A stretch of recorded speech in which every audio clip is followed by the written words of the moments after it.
Good morning. आज हम पढ़ेंगे subject workshop and metrology MA 209, जिसकी हमारी यूनिट चल रही है first unit cutting tools and materials, जिसमें अब तक हम पढ़ चुके हैं कि कटिंग टूल्स होते क्या हैं, कौन कौन से प्रकार के होते हैं, कौन कौन से मटेरियल यूज़ करते हैं, कौन कौन सी प्रॉपर्टीज़ होनी चाहिए। हम बेसिकली स्टार्टिंग में हमने पढ़ा था कि कटिंग टूल क्या होता है। एक वो औजार होता है जिसकी मदद से हम किसी भी जो रॉ मटेरियल है उसको कट करके फिनिश प्रोडक्ट में जो कन्वर्ज़न होता है raw material to finish product उसमें वो मदद करता है।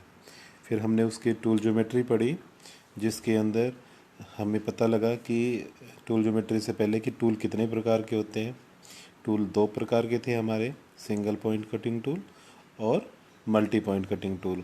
तो हमने बताया था कि सिंगल पॉइंट कटिंग टूल के अंदर 6 तो एंगल होंगे, side rake angle, side relief angle, nose end relief cutting edge angle, side cutting edge angle, back rake angle और एंड रिलीफ एंगल। ये 6 तो एंगल थे और एक नोज रेडियस था, यानी सिंगल पॉइंट की टर्मिनोलॉजी में जो है वो 6 एंगल प्लस एक नोज रेडियस ये होता है। आगे था हमारा कि multi point single point cutting tool use कहाँ होता है। लेथ में यूज़ होते हैं single point cutting tool. Multi point hexa में होते हैं, ड्रिल में होते हैं, रीमर में होते हैं, ब्रोच में होते हैं। ये कुछ एग्जांपल हैं मल्टी पॉइंट कटिंग टूल के।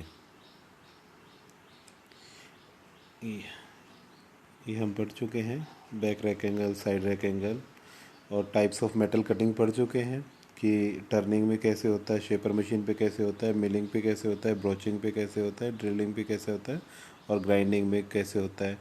तो इससे हमें ये पता लगा था कि सिंगल पॉइंट कटिंग टूल कहाँ कहाँ यूज़ हो रहा है, लेथ के ऊपर टर्निंग में और शेपर और प्लेनर के ऊपर। मिलिंग, ब्रोच, ड्रिल और ग्राइंड, यहाँ पे मल्टी पॉइंट कटिंग टूल का इस्तेमाल किया जा रहा था। उसके बाद हमने पढ़ा था कि कटिंग टूल मटेरियल्स कौन कौन से होते हैं। HSS से पहले एक HCS भी था, हाई कार्बन स्टील, फिर हाई स्पीड स्टील, फिर cast alloys such as stellite, cemented carbide, ceramics, cubic boron nitride और पॉलीक्रिस्टलाइन डायमंड्स। ये हमारे कुछ टूल मटेरियल्स थे जिनके बारे में हमने डिस्कस आज आगे भी करेंगे, इनके बारे में डिस्कस कि इनकी कंपोजिशन कैसे होती है, किस प्रकार ये बनते हैं और कौन कौन से मेटल्स इनके अंदर मिला के और इनका एलॉय, मेटल्स का एलॉय बनाया जाता है।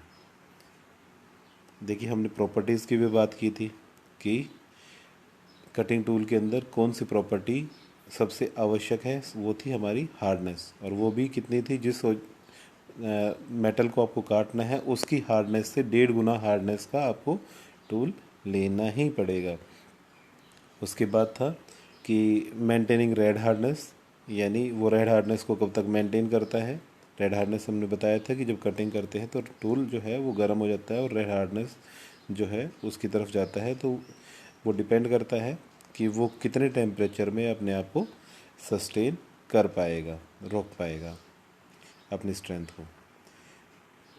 उसके बाद हमने पढ़ा था वियर रेजिस्टेंस सभी में होना चाहिए कि जो उस पर घसाव है उससे को वो रेजिस्ट करे, यानी जल्दी से ना घसे।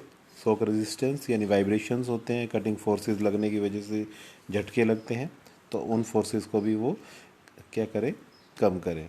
शेप्स एंड कॉन्फ़िगरेशन हमने कहा था कि बहुत सारी मार्केट में शेप्स के अवेलेबल हैं, अलग अलग कॉन्फ़िगरेशंस के अवेलेबल हैं, अलग अलग मटेरियल्स के अवेलेबल हैं, अलग अलग साइजेस के अवेलेबल हैं टूल्स।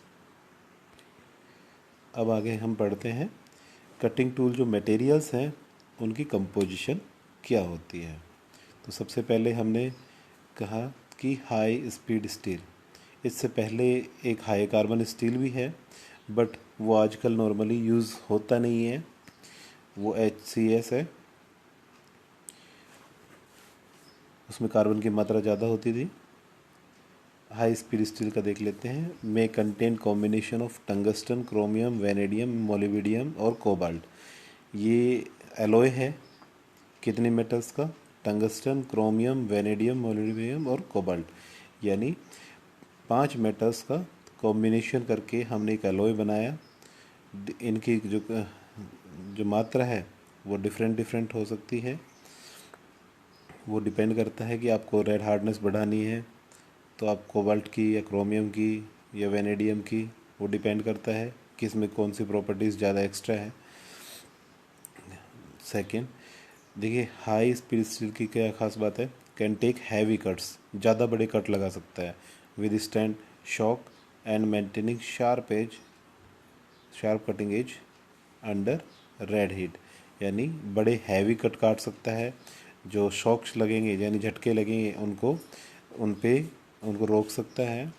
एंड जो उसकी जो शार्प एज है यानी जो उसकी धार है कटिंग एज की, वो भी रेड हार्डनेस पे काफ़ी समय तक मेंटेन रह सकती है। ये बेसिकली जर्नली 2 टाइप्स के होते हैं जर्नल पर्पस के लिए, तो मोलिबिडियम बेस जिसको हम ग्रुप एम में डालते हैं, और जो टंगस्टन बेस होते हैं उनको हम ग्रुप टी में डालते हैं।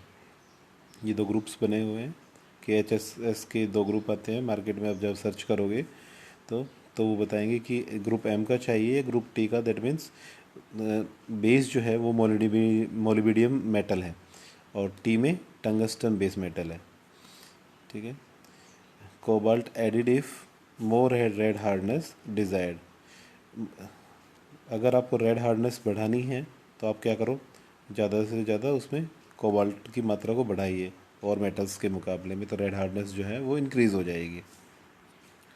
कास्ट अलॉयज़ बेसिकली स्टेलाइट है इसमें, तो यूजुअली इनमें क्या होता है 25 से 35% जो है मात्रा वो क्रोमियम की होती है, और 4 से 25% टंगस्टन होती है, और 1 से 3% कार्बन होता है। यानी जो कास्ट अलॉय है वो डिफरेंट बनाए जा सकते हैं। मान लीजिए फर्स्ट एग्जांपल कि हमने 25% तो ले लिया क्रोमियम, ठीक है, 25% टंगस्टन, और उसके बाद 2% कार्बन, तो हमारे पास कितना हो गया 52%। रिमेनिंग क्या होगा, कोबाल्ट होगा, ठीक है, यानी 48% कोबाल्ट होगा। क्योंकि कोबाल्ट की देखिए मैक्सिमम मात्रा इन मेटल्स की कितनी हो सकती है, 35% मान लीजिए क्रोमियम हो सकता है, 25% टंगस्टन हो सकता है, और 3% कार्बन हो सकता है। यानी हमारे पास 63% से ये ज़्यादा नहीं हो सकते। यानी कोबाल्ट मिनिमम से मिनिमम कितना होगा 37%, ठीक है, इससे कम कोबाल्ट हम नहीं कर सकते। तो क्वालिटीज़ क्या होती है कास्ट अलॉयज़ के अंदर, हाई रेड हार्डनेस होती है इसकी, हाई रेजिस्टेंस टू वियर होता है, ठीक है, हम कह रहे हैं कि हार्डनेस चाहिए, वियर रेजिस्टेंस चाहिए, रेड हार्डनेस चाहिए, ठीक है ना, शॉक एब्जॉर्बिंग कैपेसिटी चाहिए। तो ये इसके अंदर हाई हार्डनेस होती है, हाई रेजिस्टेंस टू वियर होती है, एक्सीलेंट रेड हार्डनेस होती है। देखिए ऑपरेट एट 2.5 गुना यानी 2.5 टाइम्स स्पीड ऑफ HSS से कितना बेहतर है ये, यानी इसको उससे वो अगर 5 मीटर पर सेकंड के हिसाब से कटिंग करेगा तो ये उससे 2.5 गुना ज़्यादा स्पीड से काम कर सकता है। यानी हम जो मास प्रोडक्शन है उसको इंक्रीज़ कर सकते हैं टूल चेंज करके ही, ठीक है। यानी अगर हमारा HSS का है वो कंपोनेंट, अगर मशीन की कैपेसिटी हाई है परंतु हमने स्पीड कम कर रखी है क्योंकि हमारा टूल टूट सकता है, तो हम उसकी जगह टूल को रिप्लेस करके, मान लीजिए हमने कास्ट अलॉय का लगा लिया और मशीन में कैपेसिटी है तो वो उससे 2.5 गुना, यानी वो अगर 4 कंपोनेंट बना रही थी तो ये 10 कंपोनेंट बना देगी उतने ही टाइम में।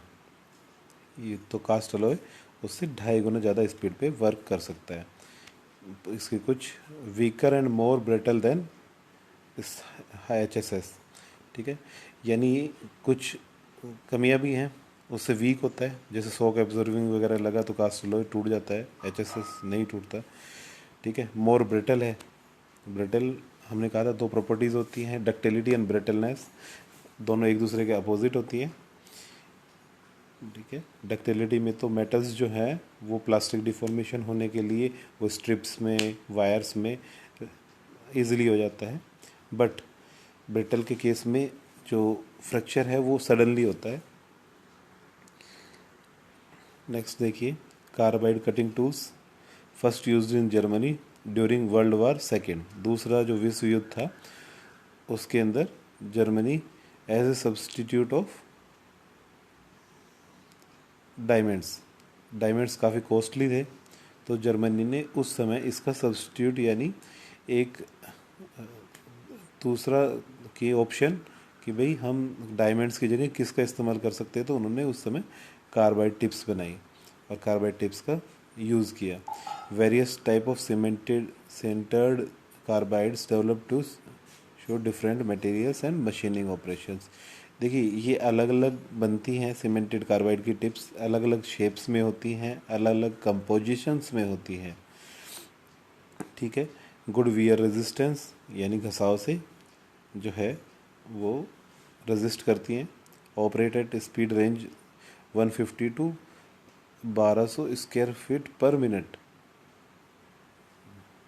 ठीक है, यानी काफ़ी अच्छी स्पीड है इसकी जिस पे ये ऑपरेट करके वर्क कर सकता है।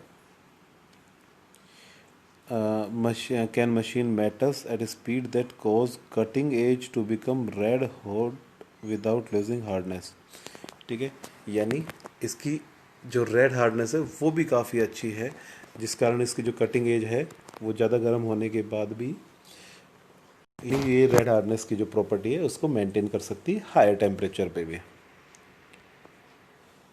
मैन्युफैक्चर कैसे होते थे ये सीमेंटेड कार्बाइड टिप्स, तो देखिए products of powder metallurgy process, tantalum, titanium और नियोबियम ये मेटल्स हैं। पाउडर मेटलर्जी को आप ये समझिए कि पाउडर होता है, मेटल पाउडर फॉर्म में होता है, ठीक है, और उसको मिक्सअप करके आजकल बेरिंग्स भी बनाए जा रहे हैं, बहुत सारी वो मेटल्स बनाए जा रहे हैं, वो कंपोनेंट्स बनाए जा रहे हैं।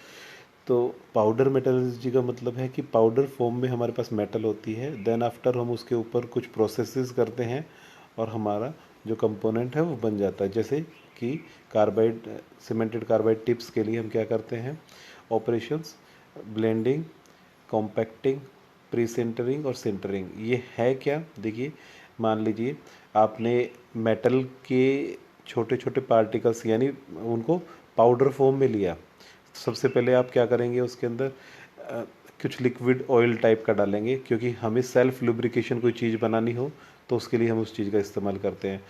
दूसरा कि अब वो जो छोटे छोटे पार्टिकल्स हैं, ग्रेन्स हैं, पाउडर है, उसको आपस में बाइंड अप करना है, तो आपको क्या करना डाल पड़ेगा, उसके अंदर एक बाइंडर डालना पड़ेगा। बाइंडर मतलब एक कोई ऐसा मटेरियल जो उनको सबको क्या कर दे, आपस में बाइंड कर दे, जोड़ दे, ठीक है।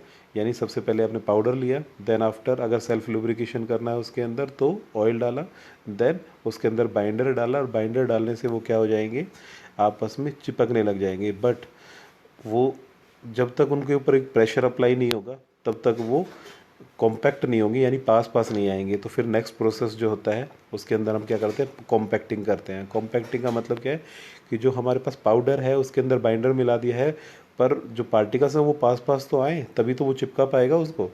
तो हम उसके ऊपर क्या करते हैं, एक सर्टेन प्रेशर अप्लाई करते हैं, जिसके कारण वो क्या है, जो पाउडर की पार्टिकल्स हैं वो नियर बाई आ जाते हैं और कॉम्पैक्ट हो जाते हैं एक दूसरे से। और फिर उसके बाद प्री सिंटरिंग की जाती है। प्री सिंटरिंग का मतलब ये है कि सिंटरिंग का मतलब है हीट ट्रीटमेंट, कि आपने उसे बना लिया, ठीक है, उसके बाद उसको हल्की सी हीट में रखा जाता है, प्री सिंटरिंग, देन आफ्टर उसको सिंटरिंग के लिए रख दिया जाता है। उसके अंदर उसको टोटली हीट ट्रीटमेंट के लिए मान लीजिए कि 1 घंटे आपको उसको फर्नेस के अंदर रखना पड़ेगा, देन उसकी क्विंचिंग, कार्बोराइजिंग, नाइट्राइडिंग, डिपेंड करता है कौन से प्रोसेस से आप करना चाह रहे हो, कौन सा बेहतरीन है उस चीज़ के लिए, कौन से में ज़्यादा जो प्रॉपर्टीज़ हैं वो अच्छी आती हैं, वो डिपेंड करता है, ठीक है। तो समझ में आया ऑपरेशंस के सीमेंटेड कार्बाइड कैसे बनते हैं। तो पाउडर मेटलर्जी के ऑपरेशंस होते हैं 4, ब्लेंडिंग, कॉम्पैक्टिंग, प्रीसिंटरिंग, यानी सबसे पहले पाउडर लिया, देन ब्लेंडिंग में उसमें क्या किया, बाइंडर मिलाया और उनको मिक्स किया, देन कॉम्पैक्टिंग में उनको ऊपर प्रेशर अप्लाई किया और पार्टिकल्स को दबाया जिससे वो पास पास आ गए। प्री सिंटरिंग में फिर उसको एक सर्टेन हीट के लिए छोड़ा गया कुछ समय के लिए, देन आफ्टर उसकी सिंटरिंग कि उसको लॉन्ग टर्म के लिए यानी 1 घंटे के लिए, 2 घंटे के लिए सिंटरिंग किया गया। देखिए आप इस चार्ट में देख पा रहे हैं नीचे की जो हॉरिजॉन्टल लाइन है वो हमारी शो कर रही है स्ट्रेंथ एंड टफनेस।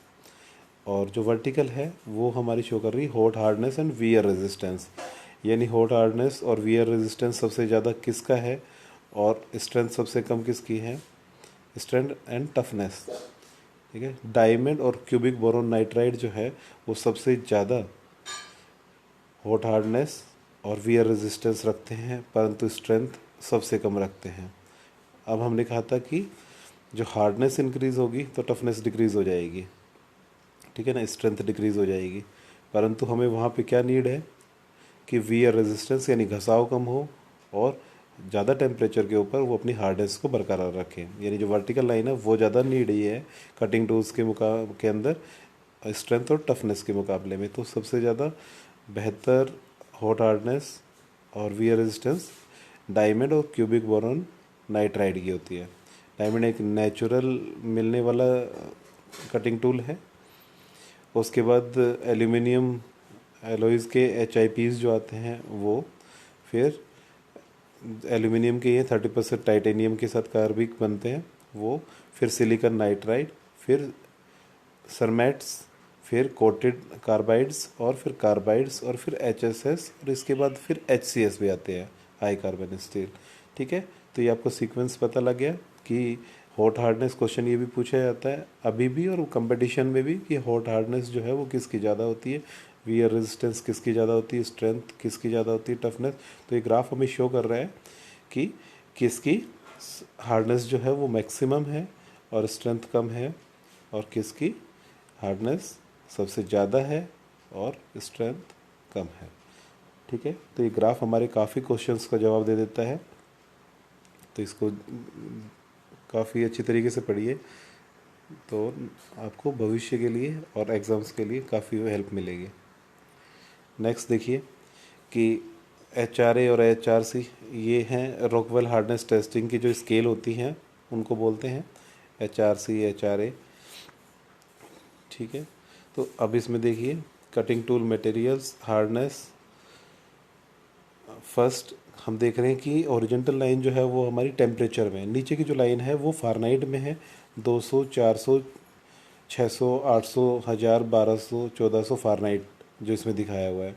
ऊपर जो है वो डिग्री सेल्सियस में 100 300 500 700। राइट हैंड की तरफ जो है वो HRCs हैं, यानी रॉकवेल हार्डनेस टेस्टिंग जो स्केल हो रही है वो कौन सी स्केल पर हुई, C स्केल पे हो रही है, इसलिए इधर 20 25 30 और इधर जो है हार्डनेस जो है रॉकवेल की वो A पे हो रही है, तो इधर 55 60 ऐसे। ठीक है, ये स्केल्स होती हैं। अब आप ये देखिए कि जब टेम्परेचर ये तो कन्वर्ट हो रहा है कि 100 डिग्री सेल्सियस है वो 200 फारेनहाइट के आसपास बैठ रहा है, तो ये तो कंपैरिजन कर रखा है। अब देखिए HRA पे उसकी स्ट्रेंथ कम टेम्परेचर है, यानी हम मान रहे हैं 100 से बिलो है, तो उसकी हार्डनेस कितनी है 96 HRA। और जब हमने उसका टेम्परेचर डाउन किया, किसका, कार्बाइड्स का, सॉरी टेम्परेचर को राइज़ किया और हम उसको ले गए, अभी तो 100 से बिलो था, ठीक है, रूम टेम्परेचर था, और उसके बाद हमने उसको राइज़ किया और हम 700 डिग्री सेल्सियस से ऊपर लेके चले गए या फिर 1400 फारेनहाइट के आसपास लेके चले गए, तो उसकी स्ट्रेंथ जो है, सॉरी वो हार्डनेस जो है वो 96 के आसपास थी, वो घट के कितनी हो गई 70 के आसपास हो गई। ठीक है, अब देखिए सॉरी इसकी, ये तो सेरेमिक्स की है, कार्बाइड्स की तो और भी ज़्यादा तेज़ी से डिक्रीज़ हुई है, 80 और 55 50 45 सॉरी 60 55 50 45 इसके आसपास नियर बाई आ जाएंगी। अब सेरेमिक्स में देखिए कि 94 के आसपास थी रूम टेम्परेचर पे, टेम्परेचर राइज किया 1400 फारेनहाइट के आसपास और हमारी डिक्रीज़ होके कितनी हो गई 70 के आसपास। ऐसे ही सबसे नीचे देखिए कार्बन टूल स्टील्स को, है ना, जिसको हमने HCS बोला था, और हाई स्पीड स्टील को देखिए, हाई कार्बन स्टील में सब कितनी बड़ी प्रॉब्लम है कि 80 के आसपास होता है रूम टेम्परेचर पे, बट अगर उसको 800 फारेनहाइट या 300 350 डिग्री सेल्सियस के आसपास लेके चले जाएंगे कार्बन स्टील को, तो वो क्या होगा, अपनी हार्डनेस खो देगा। देखिए 20 से भी नीचे आ गया, यानी वो वर्किंग कर ही नहीं सकता 300 350 डिग्री सेल्सियस, तो बहुत दूर वो 200 250 से ऊपर ही प्रॉब्लम क्रिएट करने लग जाता है।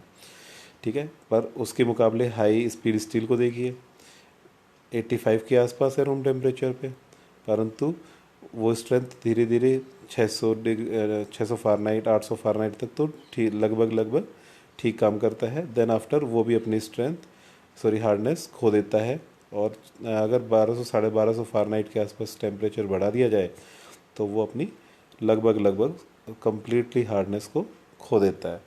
कास्ट अलॉयज़ देखिए अबाउट 80 है रूम टेम्परेचर से, और अगर 1400 फ़ारेनहाइट पे ले जाएं तो वो लगभग 40 HRC के आसपास पहुंच जाती है। तो यानी वहाँ पे भी डिक्रीज़ हो रही है, परंतु इनके मुकाबले कम हो रही है। तो ये हमें यहाँ पे शो हो रहा है, ग्राफ बता रहा है कि जो मटेरियल्स हैं कटिंग टूल्स के उनका बिहेव टेम्परेचर के हिसाब से, यानी यहाँ पे हम रेड हार्डनेस को देख रहे हैं उनके।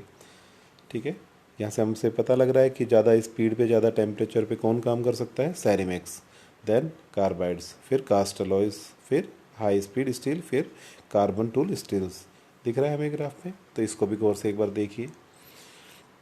नेक्स्ट है इनका कंपैरिजन, प्रॉपर्टीज़ इन टूल मटेरियल्स। देखिए सबसे पहले हमने लिया कार्बन और अलॉय स्टील्स, फिर HSS हाई स्पीड स्टील्स, फिर कास्ट कोबाल्ट अलॉयज़, फिर अनकोटेड कार्बाइड्स, और कोटेड कार्बाइड्स यानी कार्बाइड्स के ऊपर कोटिंग कर दी जाती है अलग मटेरियल्स के, फिर सैरेमिक्स, फिर CBN क्यूबिक बोरॉन नाइट्राइड, और लास्ट में डायमंड।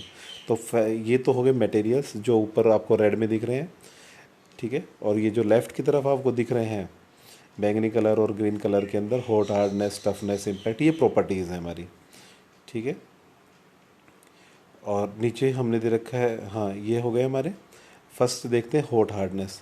तो हॉट हार्डनेस देखो कार्बन और कार्बन अलॉयज़ जो हैं वहाँ उनकी सबसे कम होती है, HSS की उससे ज़्यादा होती है, कास्ट कोबाल्ट अलॉयज़ की उससे ज़्यादा होती है, कोटेड कार्बाइड्स की उससे ज़्यादा होती है, और डायमंड की सबसे ज़्यादा होती है। तो ये जो लाइन है वो आपको ये शो कर रही है कि जो हॉट हार्डनेस है वो कार्बन अलॉयज़ स्टील की सबसे कम होती है, और फिर धीरे धीरे बढ़ते बढ़ते वो डायमंड पे मैक्सिमम होती है।